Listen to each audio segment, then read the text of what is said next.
Hello, I'm Michele Bullock, licensed massage therapist in the state of Washington, and I create MBLEx study resources and videos to help you remain calm and confident as you're preparing for the test.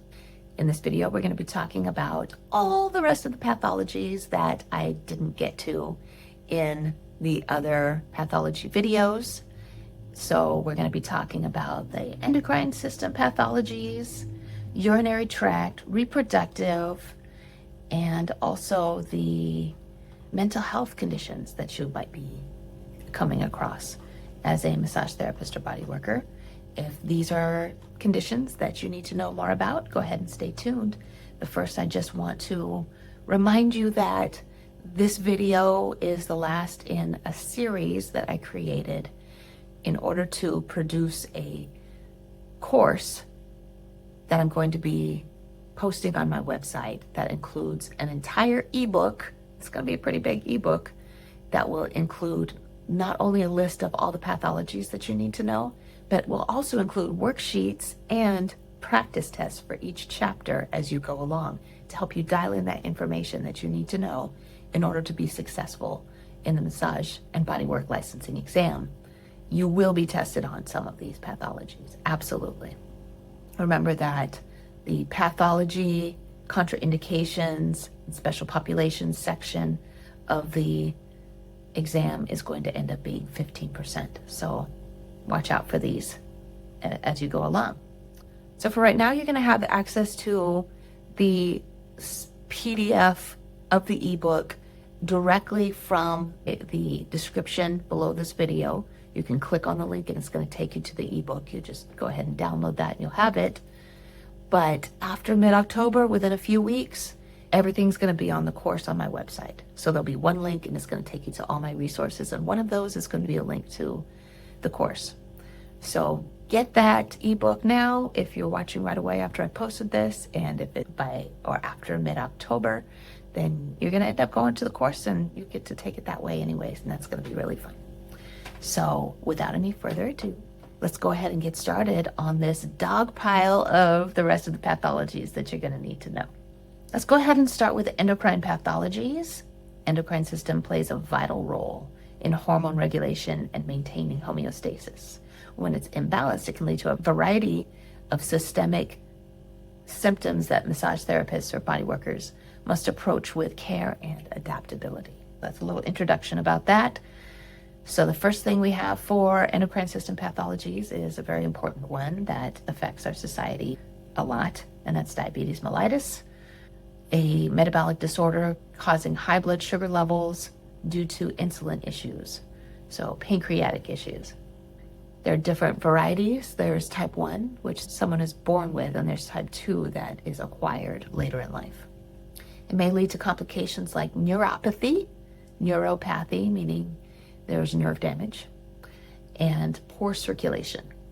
Massage and bodywork can improve circulation, but requires caution in areas of numbness. So when somebody has neuropathy, particularly in their hands and feet, you want to be really careful about how you're treating them. I talk about diabetics as well in the nervous system pathologies video, so make sure and check that out.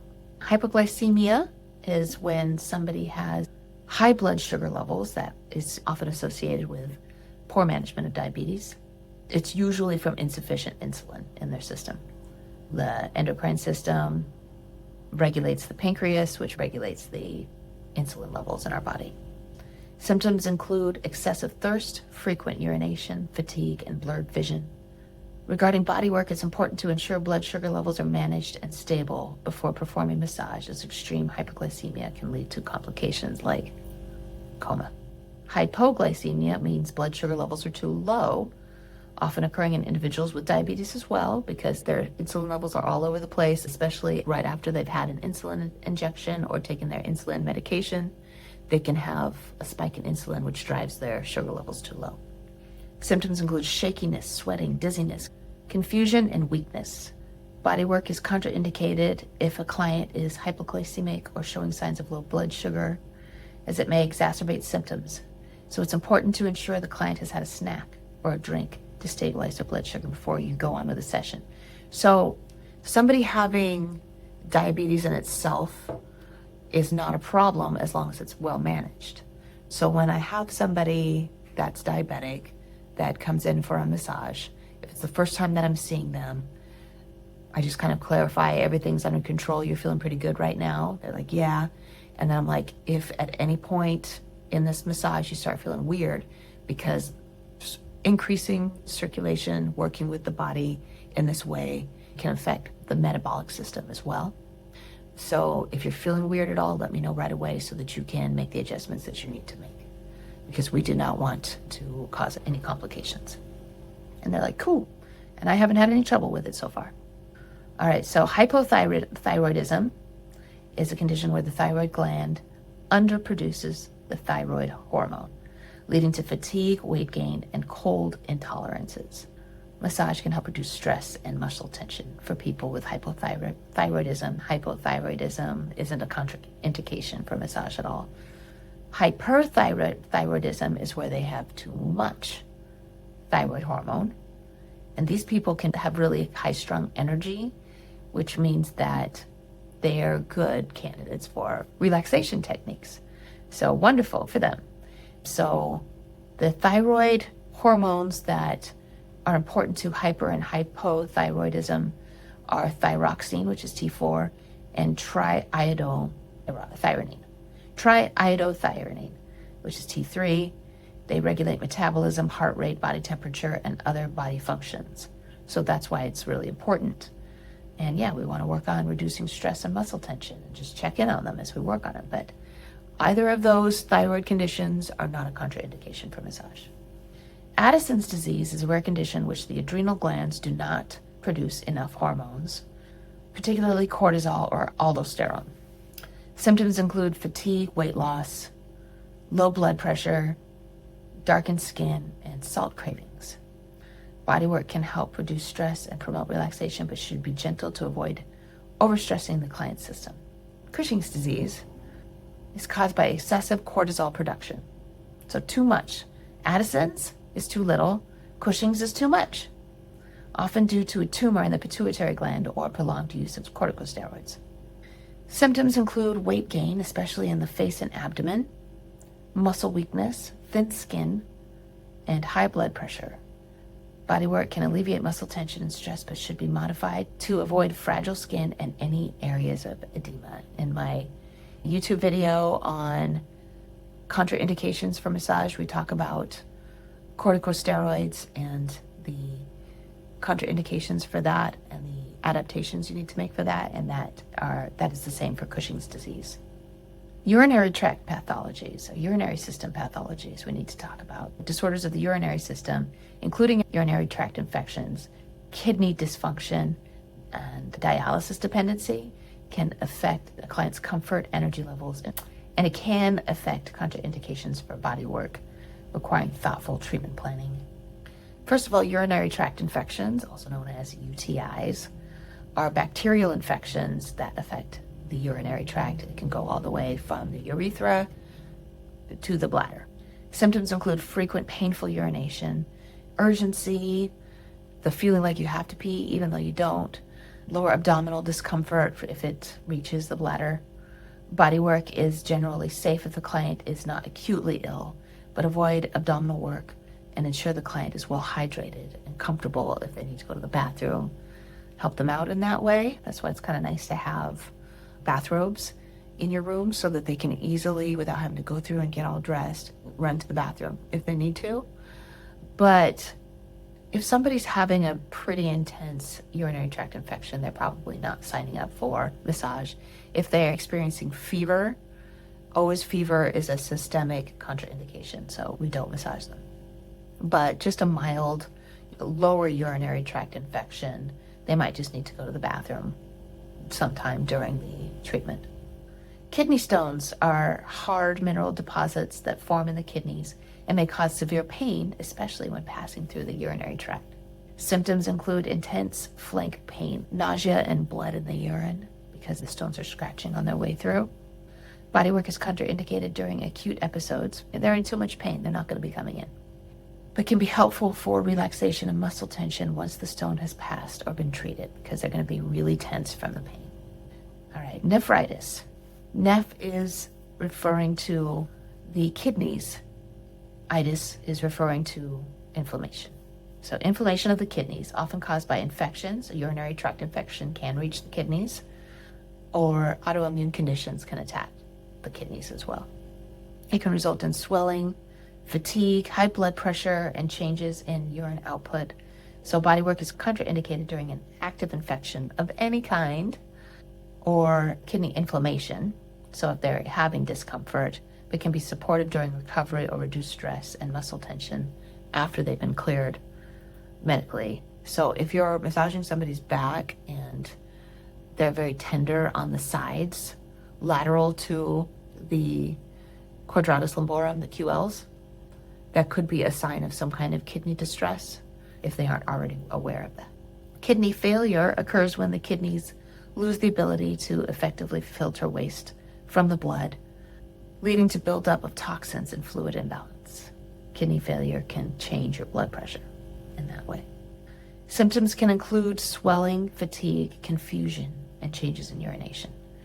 Bodywork must be gentle and medically approved, avoiding deep pressure, and monitoring for signs of fluid retention and fragility. Okay, so dialysis is a life-saving treatment for kidney failure. When somebody's kidneys have failed to a certain degree, then they have to go and have their blood cleaned occasionally, every few days. Clients may experience fatigue, electrolyte imbalance, and fragile skin, especially near the access sites like a shunt. So they'll have a device implanted into their arm, typically, or wherever it is, but typically it's in their arm where the device is implanted, where that cleaning, the machine attaches to it and the cleaning happens. Bodywork is possible on non-dialysis days, and avoid the dialysis site and use gentle techniques to promote comfort and improve circulation. Gentle techniques. All right, now we're going to go on to talking about reproductive system pathologies, especially individuals assigned female at birth. They can involve chronic pain, hormonal imbalances, and emotional stress. Massage therapy and bodywork can offer supportive relief when it's applied appropriately for these individuals. Talking about people with uteruses, endometriosis is an issue. It's a condition where tissue similar to the uterine lining grows outside of the uterus, often on the ovaries, the fallopian tubes, or inside of the pelvic cavity. It can cause chronic pelvic pain, painful periods, and infertility. Oh, my voice is going out. Bodywork can help relieve abdominal pain and pelvic tension, but should be adjusted based on the client's pain level. And deep abdominal work should be avoided during a flare-up of endometriosis. Dysmenorrhea, which is basically painful menstrual cramps. It can happen to a lot of people that have uteruses, typically caused by uterine contractions during menstruation. Symptoms include lower abdominal pain, back pain, and sometimes nausea or fatigue. Massage and bodywork can help ease muscle tension, improve circulation, and reduce stress, especially when focused on the lower back and the sacral area. But if somebody is having a heavy menstrual flow, then avoid doing deep abdominal work. Amenorrhea is the absence of menstruation when there should be menstruation. It may be due to hormonal imbalance, excessive stress or exercise, or underlying medical conditions, and sometimes it's caused by malnutrition. It can be primary, which means the period never started, or it can be secondary, or it stopped abruptly after starting. Bodywork may support relaxation and hormonal balance through stress reduction, but deeper concerns should be referred to the doctor. So if your client is mentioning, like, I had a little bit of a period, but it stopped, or I'm way off on my period and there's no way I'm pregnant, just be like, hey, well, maybe you should talk to your doctor about that. So real quick, I want to pose this question. Can you massage somebody during a painful period? And that is, the answer is yes, but talk to your client as you go along. So if somebody's having painful menstrual cramps and they still want to have their low back work done, that's fine. But if someone's like, I just need my shoulders work done, just do that. So talk to your client, accept their boundaries, and treat them according to their needs. You can give them a warm pack for their abdomen. Make sure they have extra padding. You can position them so that they're more comfortable. And yeah, they're the expert on their bodies and they know what they need. So finally, polycystic ovary syndrome is a hormonal disorder characterized by irregular menstrual cycles, ovarian cysts, and symptoms like acne, weight gain, and excess hair growth. PCOS is what it's called. It can lead to fertility challenges and insulin resistance because of the hormonal changes.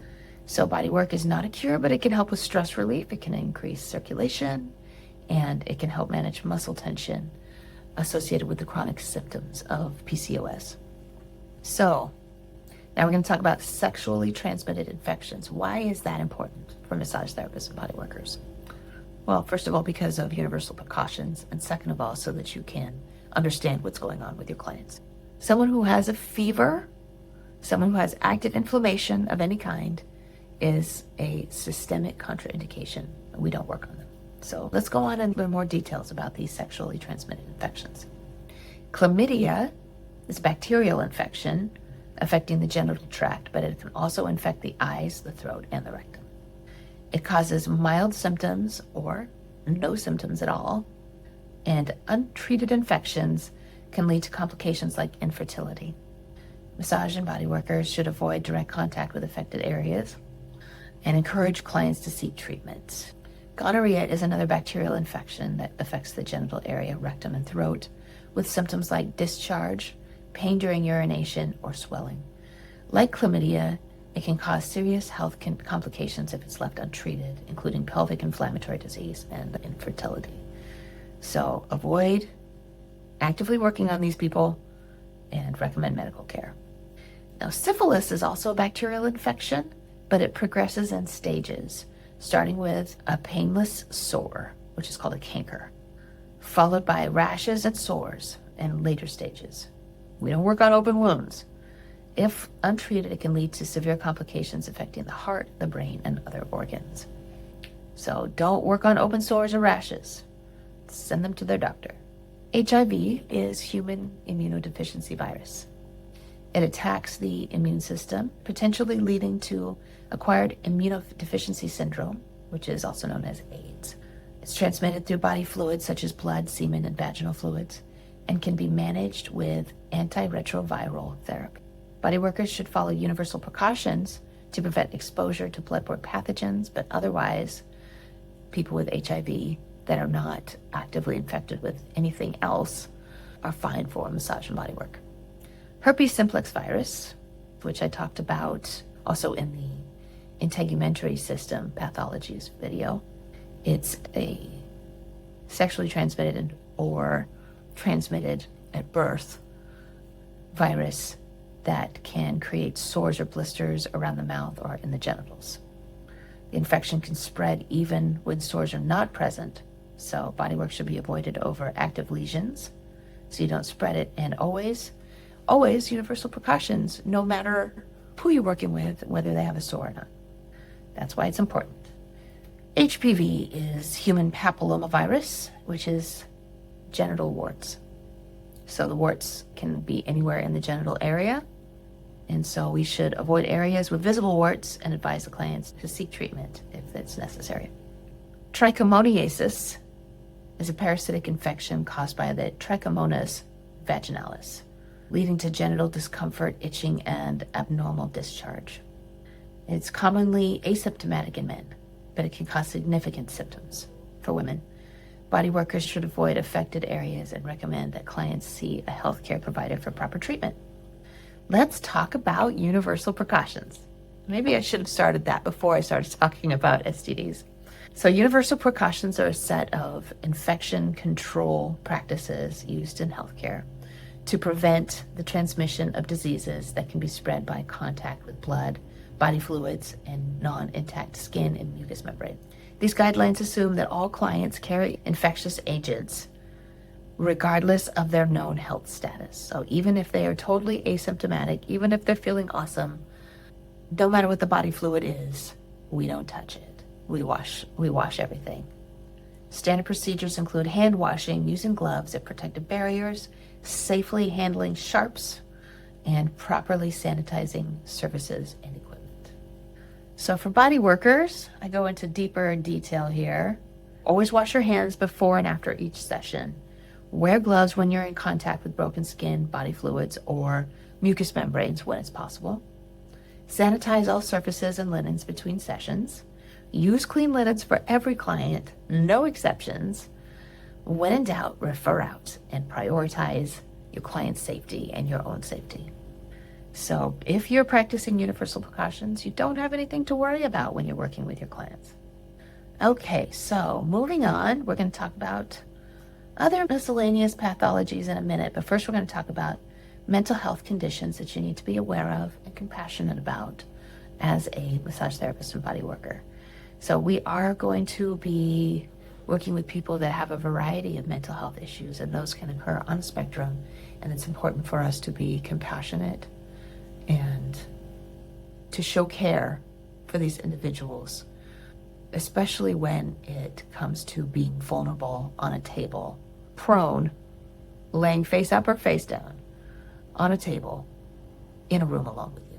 Being in that vulnerable position can induce anxiety. It can trigger trauma. So that's why we need to be mindful about that. So let's talk about these mental health conditions specifically, because you're going to need to know some details about that when it comes to the massage and bodywork licensing exam. For sure, always, these mental health conditions are benefited by relaxation and gentle techniques. Anxiety is a mental health condition characterized by excessive worry, restlessness, and physical symptoms like muscle tension, rapid heart rate, and difficulty sleeping. It can be triggered by stress or underlying psychological factors. Bodywork can help alleviate anxiety by reducing muscle tension, lowering cortisol levels, and promoting a sense of calm and relaxation. Depression is a mood disorder marked by persistent feelings of sadness, fatigue, and loss of interest in activities, accompanied by physical symptoms like muscle pain and sleep disturbances. It may stem from chemical imbalances, life events, or chronic conditions. Bodywork can provide emotional and physical relief by releasing endorphins, improving sleep, and reducing tension. Now, schizophrenia is a severe mental disorder characterized by distorted thinking, hallucinations, delusions, and impaired social and cognitive functioning. It's often managed with medications and therapy. Bodywork can be beneficial for reducing stress and providing a grounding experience, but therapists should ensure clear communication and respect the client's personal boundaries. And then another thing to be concerned about is Alzheimer's disease or dementia. These progressive neurodegenerative disorders affect memory, cognition, behavior, and they can lead to severe functional impairments and also can affect their physical lifestyle. Difficulty with daily tasks is a really important hallmark of either of these degenerative disorders.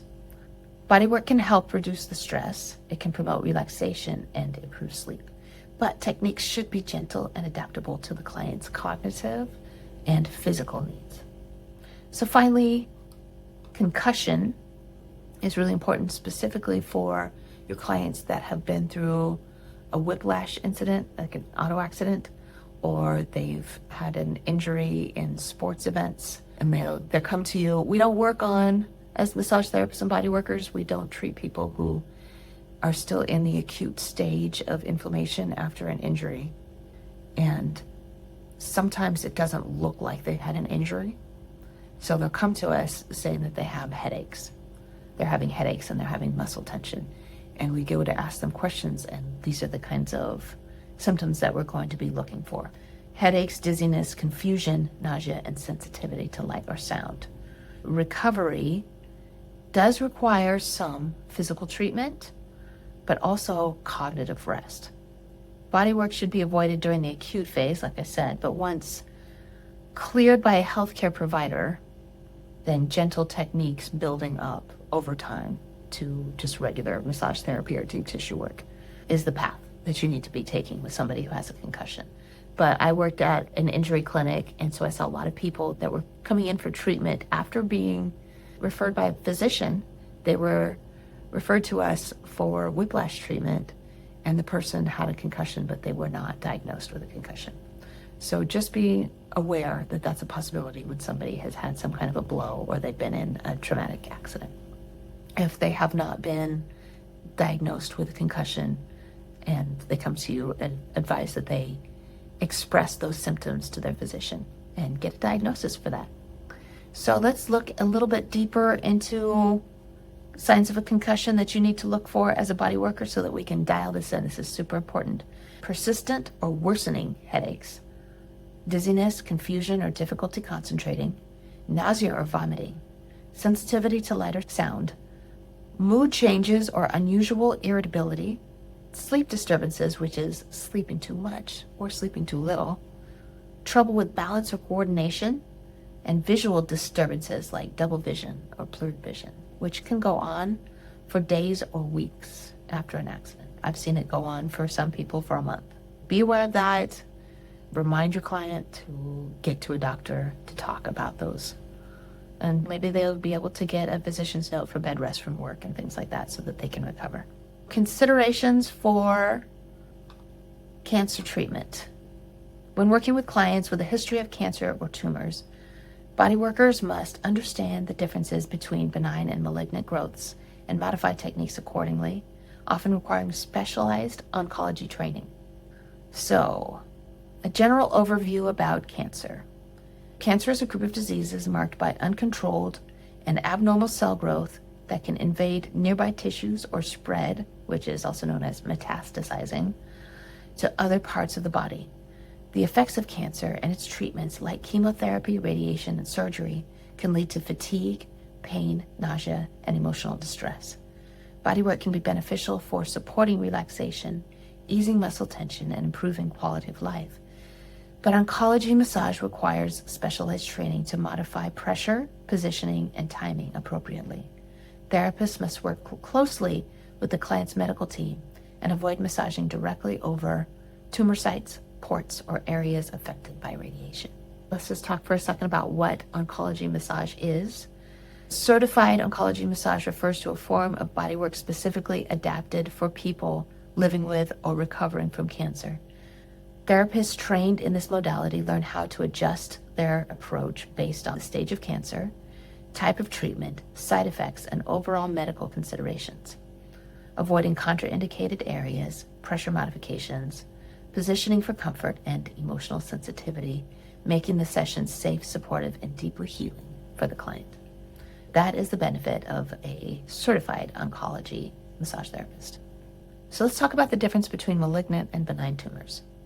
A malignant tumor is cancerous, characterized by rapid, uncontrolled growth that can invade nearby tissues and spread to other parts of the body.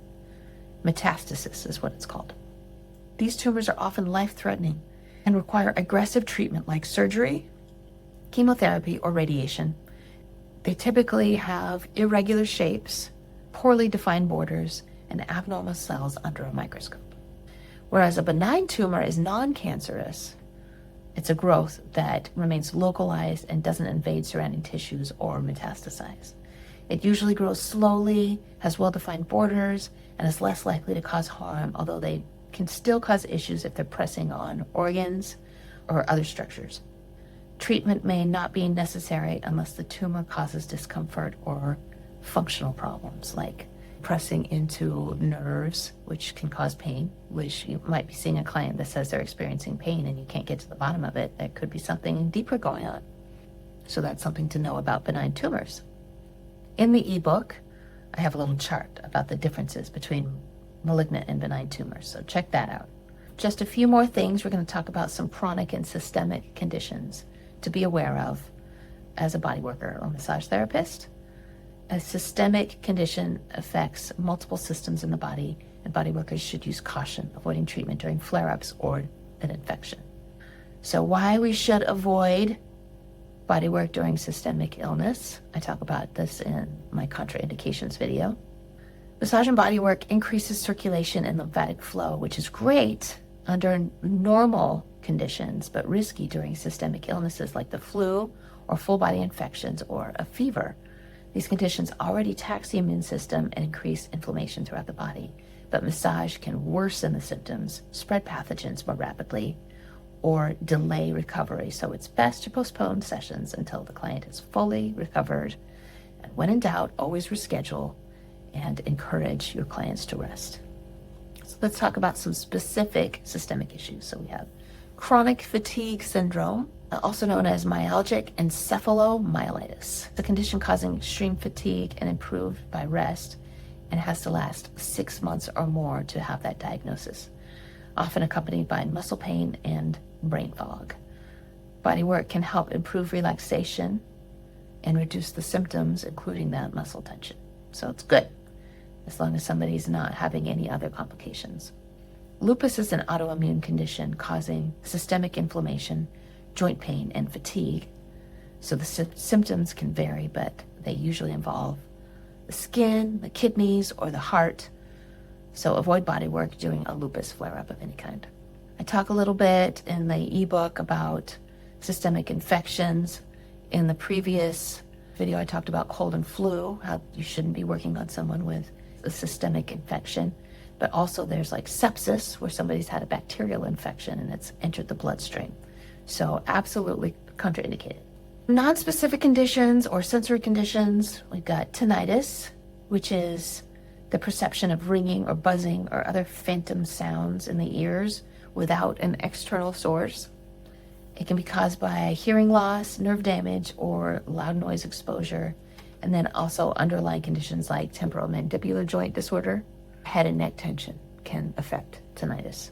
Body work is not a direct treatment for most tinnitus, but work that targets the jaw, the neck, and the temporal area, the scalp, can be really helpful, and it can relax tension in those structures, which might be helpful in tinnitus reduction. Peripheral neuropathy is where your hands and feet or your arms and legs have nerve damage, which can cause tingling, burning, hypersensitivity, or it can cause numbness and weakness in those structures. Common causes are diabetes, chemotherapy, and infections or autoimmune diseases can all cause peripheral neuropathy. Age as well is a contributing factor. Body work can improve circulation and promote relaxation in those structures, but pressure and techniques must be carefully adjusted so that you don't injure your client, and because they're like hypersensitive, or also because they can't feel it, they might say they want more pressure. And so you have to be careful with that. Complex regional pain syndrome, CRPS, is a chronic pain condition typically affecting one limb after injury, surgery, or trauma. It involves burning pain, extreme sensitivity to touch, swelling, skin color or temperature changes, and motor dysfunction. Body work is usually contraindicated during active flare-ups, but when symptoms are stable, extremely gentle, non-invasive work may be considered under medical guidance. I've never seen that myself, but you might be experiencing a client with that. All right. So now that we're finished talking about all of the pathologies from all the other videos and through the whole course that you've been watching, I want to drive home that it's really important for you to know these pathologies. First of all, you need to know them for the MBLEx. Like I said, 15% of the exam has to do with pathologies, contraindications, and special populations. But also, it's really important for you as a practicing body worker or massage therapist to be able to treat your clients safely and to protect yourself and all of your other clients as well. When you understand how the pathologies work, it helps you to be able to think critically and not just have them memorized. When you're in the treatment room with your client, you're going to be competent and capable, and your clients are going to trust you immediately because you understand what's going on with them. It helps you to be able to be more present in the treatment room when you're working with them. So it isn't just about passing the MBLEx. It's about doing the best possible job that you can as a massage therapist and body worker. I hope that you've enjoyed this course. I hope that you've enjoyed this sequence of videos. I hope that you've downloaded the ebook, either the whole ebook or the segments of the ebook according to each video or each module of the course. Thank you for being with me through all of this, and thank you so much for trying to become a massage therapist. I wish you luck with the MBLEx, and I will see you in future courses and videos. Toodaloo.